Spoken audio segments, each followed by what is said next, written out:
구약성경 313페이지 신명기 32장 1절부터 47절까지 말씀입니다. 이 본문은 상당히 분위기가 어둡죠. 상당히 분위기가 어두운데 이 노래가 이 본문이 어떤 동기로 기록되었는지 앞에 31장에 나와 있습니다. 31장 24절부터 29절까지 보면요, 모세가 이 말씀을 다 책에 써서 마친 후에, 그러니까 뭔가 책을 다 쓴 후에 이제 뭐 에필로그처럼 얘기를 하는 거죠. 여호와의 언약궤를 매는 레위 사람에게 명하여 가로되 이 율법책을 가져다가 너희 하나님 여호와 언약궤 곁에 두어 너희에게 증거가 되게 하라. 내가 그러니까 여기서 26절 같은 경우에는 율법의 권위를 나타내주고 있죠. 율법책을 가져다가 언약궤 곁에 두어 너희의 증거가 되게 하라. 이 언약궤가 사실 이스라엘과 그 하나님과의 관계를 말 그대로 그 증서죠. 그 언약궤, 말 그대로 언약 증서와 같은 역할을 하는 것입니다. 그러니까 상당히 중요한 핵심적인 어떤 증거가 되는 것인데, 그 곁에 율법책을 둔다는 것은, 이 언약궤는 사실상 이제 10계명이죠. 그렇지만 이 율법책, 그 10계명에서 파생된 율법책 또한 그 언약궤와 비등한 권위를 갖고 있다는 것을 이제 말을 해주고 있는 거예요. 그런데 27절에 약간 반전이 있어요. 내가 너희의 패역함과 목이 곧은 것을 아나니 오늘날 내가 생존하여 너희와 함께 하여도 너희가 여호와를 거역하였거든 하물며 내가 죽은 후에 일이랴. 이 모세의 노인네가 좀 노망이 났는지 약간 안 좋은 소리를 합니다. 이제 죽음을 앞두고 있는데, 뭐 이렇게 축복만 해주면 좋을 텐데 안 좋은 얘기를 하죠. 내가 너희들 어떤지 다 알아. 내가 너희와 함께 있을 때도 그렇게 불순종하고 말을 안 들었는데 내가 죽은 후에 어떨까 보냐. 좀 별로 기분이 좋지 않죠. 그리고 나서 이제 뭐라고 얘기냐면 너희 집과 모든 장로와 유사들을 내 앞에 모으라. 내가 이 말씀을 그들의 귀에 들리고 그들에게 천지로 증거를 삼으리라. 그리고 나서 또 기분 나쁜 소리를 해요. 내가 알거니와 내가 죽은 후에 너희가 스스로 부패하여 내가 너희에게 명한 길을 떠나서 여호와의 목전에 악을 행하여 너희의 손으로 하는 일로 그를 경록게 함으로 너희가 말세의 재앙을 당하리라 하니라. 이런 안 그래도 이스라엘의 최고 지도자인데 어떻게 이제 죽음을 앞두고 왜 이런 저주와 같은, 그러니까 사실 뭐 마치 예언을 하듯이 너희들의 운명은 이런 거야 라고, 이렇게 너희들은 재앙을 당할 거야 라는 식으로 이제 얘기를 하고 있단 말이에요. 그리고 나 30절에서 모세가 이스라엘 총회에게 이 노래의 말씀을 끝까지 읽어 들리니라 하면서 32장 내용이 나오는 거예요. 그러니까 이 32장의 내용은 처음부터 모세가 어떤 동기로 얘기를 하는 거냐면 너희는 떡잎터 노랗다 뭐 이런 거죠. 너희는 그렇다라는 거예요. 참 어떻게 보면 상당히 참 이해하기 어려운 것이죠. 이제 율법을 잘 지켜라. 율법을 잘 지켜야 한다. 하지만 너희는 잘 못 지킬 거야. 라고 얘기를 하는 건 도대체 무슨 심보인가요? 근데 모세는 사실 너무나 잘 알고 있었죠. 그래서 32장에서 이제 결론 부분에 해당하는 게 이제 45, 46, 47절이라고 할 수 있는데요. 44절부터 47절까지인데요. 47절에서 이렇게 얘기합니다. 결론 부분이에요. 이는 너희에게 허사가 아니라 너희의 생명이니 이 일로 인하여 너희가 요단을 건너 얻을 땅에서 너희 날이 장구하리라. 그러니까 46절에서 율법의 모든 말씀을 지켜 행하라. 근데 47절에서 얘기하는 게 뭐냐면 이거는 결코 가벼운 문제가 아니라는 거예요. 율법을 지키는 문제는 결코 가벼운 문제가 아니다. 이것은 율법을 통해서 살 길을 얻어야 하는 것이다. 죽느냐 사느냐의 문제라는 거예요. 그러니까 앞에서 31장 그 마지막 부분에서 그 율법책을 언약궤 옆에 두었죠. 이 율법을 지킨다는 것은 그 핵심 언약과 반드시 연결되어 있는 매우 중요한 문제예요. 그래서 율법을 지키지 않으면 어떻게 되냐면 모세가 말한 대로 아주 재앙을 만나게 되는 것이죠. 그래서 이 32장의 결론은 뭐냐면, 그러니까 율법을 소홀히 여기지 말라는 거예요. 소홀히 여기지 말고 이것은 죽고 사는 문제니까 매우 심각하게 생각하고 율법을 잘 지키라는 것입니다. 32장을 보면은 우리 31장에서 모세가 얘기했지만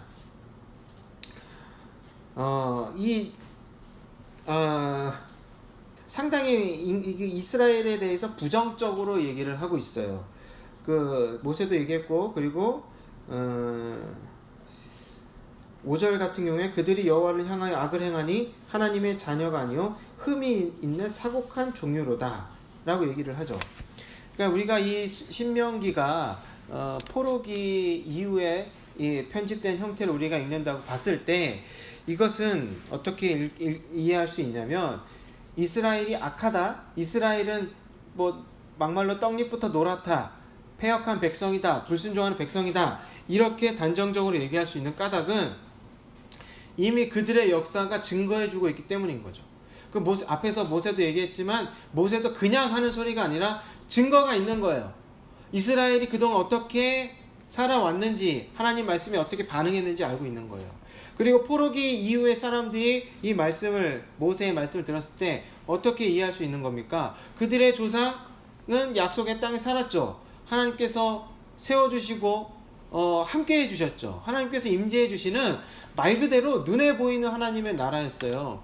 그렇지만 그들은 하나님과의 언약을 아주 소홀하게 여겼고, 그래서 율법을 지키지 않았고, 그래서 마침내 심판을 당해서 나라도 잃고 땅도 잃고 성전도 잃고 저 멀리 이방 땅에서 지금 포로 신세를 하고 있는 것이죠. 그래서 그들의 어떤 내면이나 마음을 보건대 결코 신뢰할 수 있는 게 없다는 거예요. 그러니까 이것은 이제 신약의 표현으로 하면은 이제 죄성이라고 할 수 있는 것이죠. 그러니까 이 율법의 마지막 부분에서 계속 이제 에필로그처럼 말하는 이 마지막 부분에서 모세가 다루고 있는 부분은 뭐냐면 바로 사람의 죄성이라는 것입니다. 그런데 이 죄성은 사실 처음 언급되는 게 아니죠. 창세기에서 이미 언급되어 있어요. 타락한 이후에 이제 사람들이 이제 자기 살 길을 찾아 막 하나님을 불순종하고 그랬죠. 그래서 하나님께서는 그들을 심판하기로 하셨어요. 노아의 때 그랬습니다. 그래서 노아의 때 이제 심판하셨는데 하나님 뭐라고 말씀하시냐면, 창세기 6장 5절에서 사람의 죄악이 세상에 가득함과 그의 마음으로 생각하는 모든 계획이 항상 악할 뿐임을 보시고 그랬어요. 그러고 나서 심판을 하신 거예요. 그러니까 세상이 너무 죄로 가득 차고 사람에게도 더 이상 소망을 발견할 수 없다. 그래서 홍수 심판을 하셨는데, 그리고 나서 홍수 심판이 끝난 후에 8장 21절에서 하나님께서 또 뭐라고 말씀하시냐면, 내가 다시는 사람으로 말미암아 땅을 저주하지 아니하리니 이는 사람의 마음이 계획하는 바가 어려서부터 악함이라 그랬어요. 분명히 그때는 노아의 가족만 있었어. 노아와 노아의 가족만 있었는데 하나님께서 뭐라고 말씀하시냐면, 심판하기 전에도 사람이 어려서부터 악한 것만 생각한다. 모든 계획이 악하다라고 말씀하셨는데, 심판이 끝난 이후에도 사람의 마음이 계획하는 바가 어려서부터 악하다라고 말씀하세요. 그 사람은 본질적으로 변하지 않는다라는 거예요. 그리고 같은 부분을 지금 모세가 지적하고 있는 것입니다. 그리고 신약에서는 이 바울이 이 본격적으로 죄성, 그 내면에 있는 죄, 그것을 콕 집어 얘기하고 있죠. 그러니까 사람이 겉으로 율법을 잘 지키던 선하게 살려고 보이는 어떤 외모나 이런 것을 아무리 이렇게 깔끔해 보이고 선해 보인다 할지라도, 바울은 뭐라고 고백하냐면 그 내면에 자기가 극복할 수 없는 그런 죄가 있다. 그래서 나는 공고한 사람이로다. 이 사망의 몸에서 누가 나를 건져내랴. 이렇게 고백을 했거든요. 그런 비슷한 맥락이 있는 것입니다. 이 사람의 죄성을 지금 지적을 하는 것인데, 그런데 이 32장의 내용을 보면 마치 이 고소장을 읽는 듯한 느낌이 들어요. 그러니까 사람은 그러니까 이스라엘이 이래 함으로 죄를 받기에 충분한 증거가 이렇기 때문에 벌을 이렇게 받는다라는 마치 법률과 같은, 법률 조문과 같은 그런 내용이 이렇게 이해가 되기도 합니다. 그렇게 보이기도 해요. 하지만 이 신명기 이 전체의 목적은 뭐냐면 교훈을 주기 위한 거예요. 한마디로 교육의 목적이 있는 거예요. 그렇기 때문에 여기서 죄를 다룬다는 것, 죄성을 다룬다는 것, 그리고 심판을 다룬다는 것은 단지 너희들의 운명이 이렇게 정해졌다 라고 얘기하는 것이 아니라 너희들은 이런 죄성을 가진 존재다 라는 것을 가르치는 거예요. 그것을 가르치면서, 그런데 이런 죄성을 가르친다는 것은 한마디로 경고를 하는 거겠죠? 그렇지만 경고를 하는 것인데 경고할 만한 충분한 증거가 있는 거예요. 그러니까 충분한 증거를 가지고 이것을 읽는 그들의 후손과 지금의 우리에 이르기까지 경고를 하고 있는 것입니다. 그래서 천천히 살펴보면 하나님을 여기서 어떤 이미지로 표현하냐면 반석이라고 표현을 해요. 4절에서. 그는 반석이시니 그 공덕이 완전하고 그 모든 길이 공평하며 진실무망하신 하나님이시니 공의로우시고 정직하시도다. 그래서 하나님은 반석이다라는 거예요. 반석은 단단한 돌이잖아요. 기초석 같은 거잖아요. 그러니까 이 반석이 이제 뒤에서 설명을 하지만 하나님은 어떤 분이냐면 믿을 수 있는 존재. 하나님은 뜻이 변하지 않는, 우리가 온전히 의지할 수 있는 그런 존재라고 표현하고 있는 거예요. 반면에 사람은 그렇지 않잖아요. 사람은 변화무쌍하게 하면 요동치죠. 그래서 반석과 같은 하나님을 의지하라 라고 말씀을 이렇게 이제 본문이 그렇게 얘기를 하는 것이죠. 그렇지만 이스라엘은 그렇지 않았다는 거예요. 그래서 그 다음에 이스라엘을 어떤 이미지로 표현하냐면 반항하는 자녀로 이제 표현을 해요. 그리고 그 아버지와 자녀의 관계로 표현하죠. 그리고 5절과 6절을 보면은 너희는 하나님의 자녀가 아니다. 그리고 하나님을 뭐라고 하냐면 너를 얻으신 너희 아버지가 아니냐 그래요. 그러니까 반항하는 자녀. 한마디로 이스라엘은 중2병이다. 그래서 도무지 말을 듣지 않는다. 어리석다 라고 표현을 하고 있는 거예요. 그런데 이제 그 중2 아이들이 그러잖아요. 엄마가 나에게 해준 게 뭐가 있어요 이러잖아요. 그게 대표적인 멘트 아니겠습니까? 그런데 그러면 이제 증거를 내밀어야 돼요. 그죠? 근데 부모님들 아마 생각이 잘 안 나셔서 잘 대답을 못 하실 수도 있겠지만 이 본문은 그렇지 않아요. 자 봐라 하면서 그 다음에 얘기하는 게 뭐냐면 10절에서 여호와께서는 그를 황무지에서 짐승의 부르짖는 광야에서 만나시고 호위하시고 보호하시고 자기 눈동자같이 지키셨도다. 자기 눈동자처럼 지켰대요. 눈동자는 살짝만 건드려도 막 자극이 심하잖아요. 아프잖아요. 그 자기 눈동자를 지키듯이 하나님께서 이스라엘을 지키셨다. 그리고 또 어떤 이미지를 사용하냐면 어미 독수리의 이미지를 사용해요. 어미 독수리가 그 새끼를 이렇게 지키고 보호하고 업고 다니는 것처럼 그렇게 너희를 지켰다는 거예요. 어디에서? 광야에서요.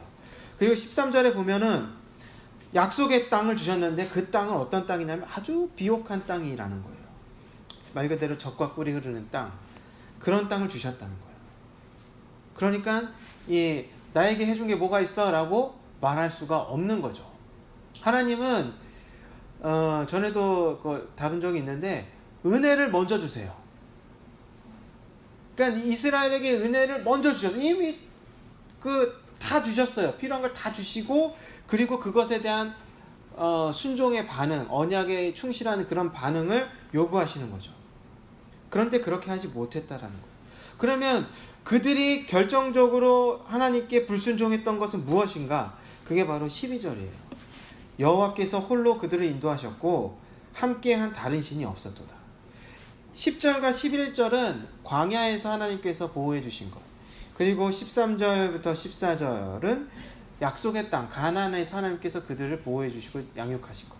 그런 내용이에요. 그 사이에 12절이 있는 거예요. 12절은 뭐냐면 다른 신은 없다. 오직 너희에게는 오직 한 신 하나님만 있을 뿐이다 라는 거예요. 그것이 십계명의 첫 번째 계명이기도 하고요. 그러니까 이스라엘은 오직 하나님만 바라보라 이거예요. 그것이 하나님이 가장 원하시는 거예요. 그게 이 관계에서 가장 핵심적인 거예요. 그런데 그렇게 하지 못했다는 것입니다. 8절과 9절을 보실게요. 8절과 9절은 좀 이해하기 좀 아주 미묘한 부분이 있어요. 8절을 보시면 지극히 높으신 자가 열국의 기업을 주실 때 인종을 분정하실 때 이스라엘 자손의 수요대로 민족들의 경계를 정하셨도다. 이게 말씀이 뭐냐면 말 그대로 이 땅에는 이스라엘만 있는 게 아니잖아요. 그 다른 민족들도 있죠. 그들의 뭔가 하나님께서 경계를 지으셨다라는 말이에요. 그런데 4장 19절에 보면 신명기 4장 19절에 보면 이렇게 얘기하고 있어요. 너희가 하늘을 향하여 눈을 들어 1월 성신 하늘 위의 군중 곧 너희 하나님 여호와께서 천하 만민을 위하여 분정하신 것을 보고 미혹하여 그것을 경배하며 섬길까 하노라. 이것은 마치 어떤 표현이 하늘의 1월 성신 그러니까 막 신들이 있을 거 아니겠어요? 그러니까 우상들 달신, 별신, 해신 이렇게 해달별 1월 성신들을 이제 우상처럼 섬기겠죠. 그런데 그것에 대해서 뭐라고 얘기하냐면 하나님께서 그것도 천하 만민을 위해서 정해준 것이다. 여기서 어떤 그들의 민족들의 경계를 세운 것처럼 여러 신들이 있는데 그들의 신들도 민족에 따라 하나님께서 정해주셨다라고 읽혀져요. 그런데 그러니까 이것은 어떻게 이해할 수 있냐면 분명히 이 당시도 그렇고 지금도 그렇고 하나님을 섬기는 종교 그리고 기독교만 있는 게 아니에요. 불교도 있고 이슬람교도 있고 각양각색의 종교가 많이 있죠. 부속신앙도 있고. 그런 것들은 도대체 무엇인가 라고 생각을 해볼 수 있어요. 그러니까 무엇인가 그들은 그러니까 좀 우리가 이제 상상을 해볼 수 있죠. 그러니까 하나님의 다른 모습인가 라고 생각을 해볼 수도 있고 아니면 어떤 다른 그러니까 신들 그러니까 귀신이 됐든 어떤 영적인 존재가 자신을 드러내서 뭔가 그런 것인가 이렇게 여러 가지 상상을 해보고 생각해 볼 수 있는데 본문이 얘기하고 싶은 건 뭐냐면 그런 게 있다는 걸 인정을 하는 거예요. 하나님을 섬기는 그런 이스라엘 그리고 이스라엘의 종교만 있는 것 아니고 기독교만 있는 것 아니고 세상에는 여러 가지 종교가 있다는 거예요. 그리고 사람마다 그 민족마다 섬기는 우상들이 다르다라는 것이죠. 그것을 부인하지 않아요. 그러니까 이방인들의 관점에서 보면 그것은 당연한 거예요. 하지만 이 하나님과 이스라엘의 관계는 그럼에도 불구하고 특별하다는 거예요. 이방인들의 관점으로 하나님과 이스라엘의 관계를 바라볼 수 없다는 거예요. 그래서 9절에서 뭐라고 얘기하냐면 여호와의 분깃은 자기 백성이라 야곱은 그 택하신 기업이로다 라는 거예요. 이스라엘은 하나님께 속한 존재, 하나님의 재산이에요. 말 그대로 하나님의 속한 기업이라는 거예요. 그래서 이방인들이 우상을 섬기듯이 그렇게 할 수 없다는 것이죠. 그러니까 우리도 마찬가지예요.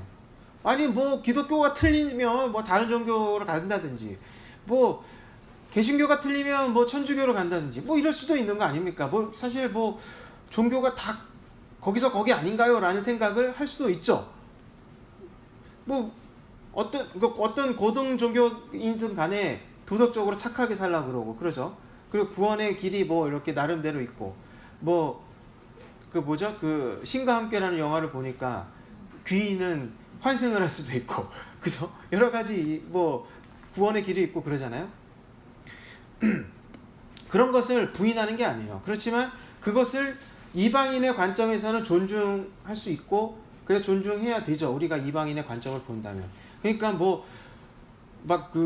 우리가 하나님 믿는다고 해서 다른 종교를 믿는 사람과 언쟁을 하고 싸우고 이럴 필요가 없는 거예요. 그들도 하나님의 통치 아래 있는 거예요. 그런 현상도 그런 일들도. 그렇지만 우리는 하나님과 특별한 관계에 있다는 것이죠. 우리는 그래서 어디로 다른 데로 간다고 해서 그것이 결코 잘하는 행동이라고 할 수 없는 것입니다. 우리는 하나님께 속한 몸이에요. 우리가. 그래서 이스라엘도 하나님께 속했기 때문에 바람 피면 안 되는 거예요. 그런데 바람을 피죠. 15절부터 18절을 보면 여수르는 이스라엘의 어떤 별칭 같은 거예요. 살찜에 발로 찼도다. 하나님을 발로 찬 거죠. 살만하니까 살찌고 부대찌고 윤택하니까 자기를 지으시 하나님을 버렸다. 자기를 구원하신 반석을 경홀히 여겼다. 여기서 또 반석이라는 표현은 하나님의 반석으로 표현하고 있어요. 반석은 뭐냐면 흔들리지 않는다는 거예요. 하나님이 잘못한 게 아니라는 거예요. 이스라엘이 변심을 한 거죠. 그리고 또 뭐라고 표현하냐면 18절에 보면 너를 낳은 반석은 이라고 나오죠. 너를 낳은 반석이다. 여기는 마치 아기를 낳은 그 엄마로 표현하고 있어요. 그러니까 엄마가 하나님이고 이제 자녀는 아기는 이제 이스라엘이죠. 이 아기와 엄마와의 관계는 상당히 특별하죠. 왜냐하면 뱃속에 태중에 10달 동안을 품고 있어서 매우 뭐랄까 말 그대로 몸에서 나온 자식 아니겠습니까? 아주 긴밀하게 연결되어 있어요. 그런 아주 하나님과 이스라엘은 아주 밀접하게 연결되어 있다라는 걸 표현하기 위해서 이런 이미지를 사용하고 있는 거예요. 그래서 19절 이하는 뭐냐면 이제 증거를 내밀고 하나님이 베푸신 은혜를 먼저 얘기하고 그럼에도 불구하고 배신한 이스라엘의 행동을 고발하고 그 다음에 뭐겠어요? 심판이죠. 심판을 얘기하는데 어떤 방식으로 하나님께서 심판하시냐면요. 우상은 허무한 거죠.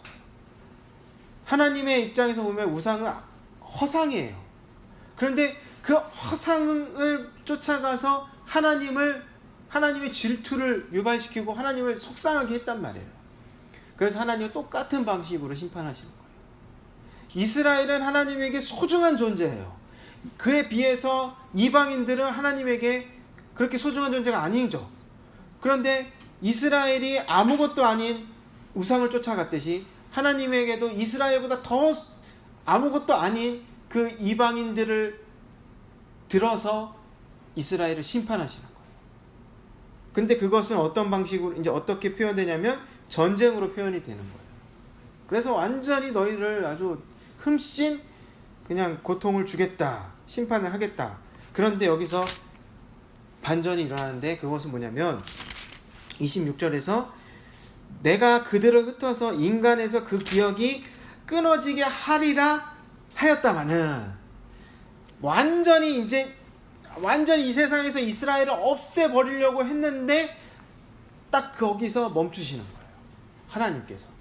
이 장면은 사실 우리에게 또 익숙한데 왜 그러냐면 금송아지 사건 때 하나님께서 이렇게 하시려고 했거든요. 이놈의 새끼들 하면서 이제 이 세상에서 이스라엘을 싹 지워버리려고 했는데 그때 모세가 딱 중재를 하잖아요.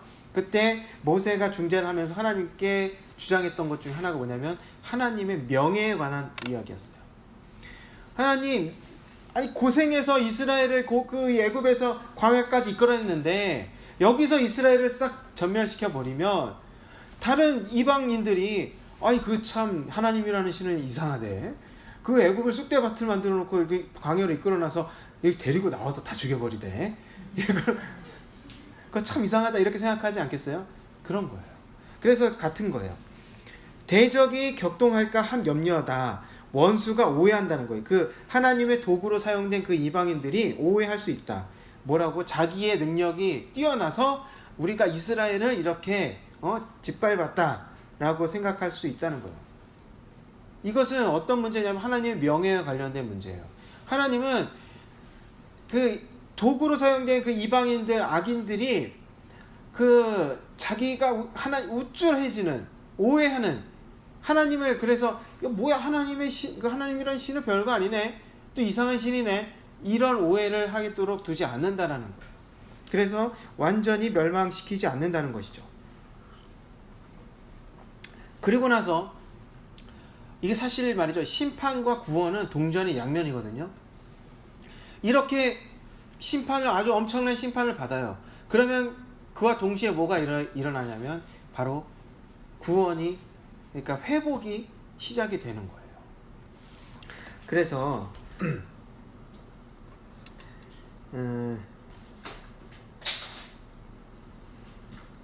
38절과 39절에 보면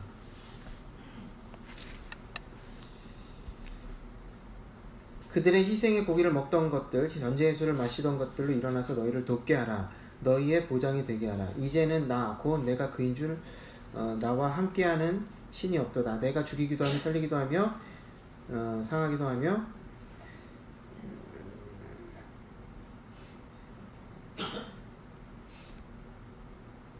네, 내 손에서 능히 건질 자가 없도다.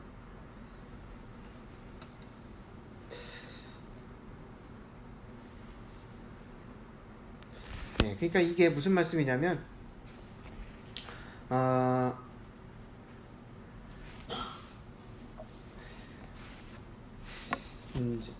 그 본문이 이게 정확히 제가 잘못 말씀드렸네요.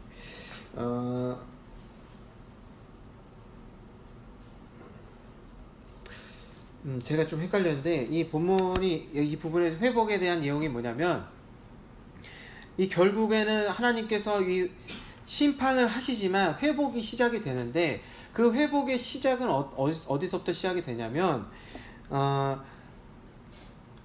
하나님은 반석이라 그랬잖아요. 오직 하나님을 의지할 존재라는 건데 그러니까 오직 이제 하나님밖에 의지할 때가 없다는 것을 깨달은 사람들, 그런 자기의 백성들이 나타날 때 그때 회복이 시작된다는 거예요. 그래서 여기서 또 무엇을 얘기하냐면 보수는 나에게 속했다 라는 표현이 있어요. 35절에 보수는 내 것이다. 보수는 뭐냐면 복수는 내 것이라는 거예요. 여기서 복수는 어떤 거냐면 심판을 의미하기도 하지만 이 하나님의 복수는 단순히 그냥 뭐 내가 당했기 때문에 도로 갚는 이런 차원이 아니라 하나님의 목적이 뚜렷하게 있는 거예요. 하나님의 목적은 뭐냐면 하나님의 질서를 바로 세우는 것, 그게 목적이죠. 그래서 이 하나님의 질서를 바로 세우는 것은 죄를 처단하는 것도 있지만 그 이스라엘을 다시 온전하게 회복시키는 것도 있는 거예요. 그러니까 이것은 지금도 우리에게 일어나는 일이라고 볼 수가 있을 것 같아요. 그러니까 분명히 하나님은 자신의 명예를 소중하게 생각하세요. 그리고 복수는 내가 한다라고 말씀하시죠. 그리고 이제 그 바울이 이것을 로마서 12장 19절에서 인용을 했는데 거기서 뭐라고 얘기하냐면 내 사랑하는 자들아 너희가 친히 원수를 갚지 말고 진노하심에 맡기라. 기록되었으되 원수 갚는 것이 내게 있으니 내가 갚으리라. 주께서 말씀하시니라. 원수를 하나님께 맡기라는 거예요. 그래서 바울의 얘기는 뭐냐면 선으로 악을 이겨라 라는 거예요. 너희들이 악을 당했다고 해서 똑같이 악으로 복수하지 말라고 얘기를 하는 것인데 그러면 그 선으로 악을 이겨라. 그럼 이것은 무엇을 위해서 그렇게 하는 거냐면 하나님의 목적을 위해서 그렇게 하는 거예요. 하나님의 목적은 악을 막 퍼뜨리고 만연시키고 그리고 그냥 말 그대로 악 때문에 이스라엘이 다 전멸이 된다면 그걸 악이 이긴 거잖아요. 그죠? 하나님의 목적은 그게 아니라는 거예요. 그래서 하나님의 목적은 뭐냐면 하나님의 백성과의 언약을 완성시키는 것이죠. 하나님의 나라를 이 땅에 완성시키는 거예요. 그렇기 때문에 하나님은 심판을 하시지만 그와 동시에 뭘 하시냐면 구원을 하시는 거예요. 그런데 우리의 삶에서 또는 이 우주의 역사에서 이런 일은 어떻게 일어나냐면 사람은 죄성 있고 막 본질이 막 악해서 하나님을 막 불순종한단 말이에요. 그것이 큰 흐름이에요. 그리고 우리의 개인의 인생에서도 그런 일들이 일어나죠. 하나님께 불순종하고 그럴 수 있죠. 그렇지만 그럴 때 하나님이 심판하세요. 그런데 회복은 또 어떻게 일어나냐면 하나님밖에 내 의지할 데가 없구나. 내가 오직 하나님으로부터만 구원을 얻을 수 있구나. 이것을 깨달을 때 회복과 구원이 일어난다는 것입니다. 이것은 계속 같은 패턴으로 반복되고 있잖아요, 성경에서. 그래서 우리가 어떤 구원에 대해서, 우리 존재의 구원에 대해서 얘기를 할 때도 그 전제가 되는 거 뭐냐? 바로 죄예요. 죄를 알아야지만 구원을 얻는 거예요. 즉 내가 죄가 얼마나 심각한지 내가 스스로 깨달아야지만 내가 다른 세상의 뭐 어떤 것으로 또 내 자신의 어떤 능력으로 나를 구원할 수 없구나라는 것을 알게 되는 것이고, 그때 하나님의 회복과 구원이 일어나는 거예요. 근데 죄는 어떻게 드러납니까? 대부분 형통할 때 드러나진 않아요. 잘 죄가 죄되게 보일 때 드러난단 말이죠. 정말로 말 그대로 눈에 보이는 도덕적인 법적인 죄를 저질렀을 때이거나 아니면 양심의 깊은 찔림을 받았을 때, 그런 것이죠. 그러니까 아픔을 통해서 드러난다는 거예요. 그렇지만 그 아픔을 통해서 하나님을 제대로 바라볼 수 있으면 그것은 전화위복이 되는 것입니다. 은혜가 될 수 있는 것이죠. 그래서 이 본문은 이 이스라엘 백성들에게 아주 중요한 교훈을 알려주고 있는 거예요. 뭐죠? 옛날 탄광에 새를 한 마리 데리고 들어갔다 그러잖아요. 그래서 새가 죽으면 산소가 부족한 것이고, 그러면 빨리 도망쳐야 되는 거잖아요. 그런 것과 같은, 또 비유가 적절하지 않을지 모르겠는데, 그런 거, 한마디로 그런 경고하는 역할을 한다고 할 수가 있어요. 우리는 늘 죄성이 있다라는 거예요. 그래서 죄를 즐길 수도 있고, 죄를 인식하지 못할 수도 있어요. 그렇지만 우리는 사실 그런 그런 존재다라는 거예요. 죄에 있는 존재라는 것을 이 본문을 통해서 얘기하고 있습니다. 본문은 사실 우리 자신을 통해서 우리 자신을 바라봄으로써 하나님을 향하게 하고 있습니다. 이 말씀을 기억하시면서 주님의 이름 한번 부르고 기도하도록 하겠습니다.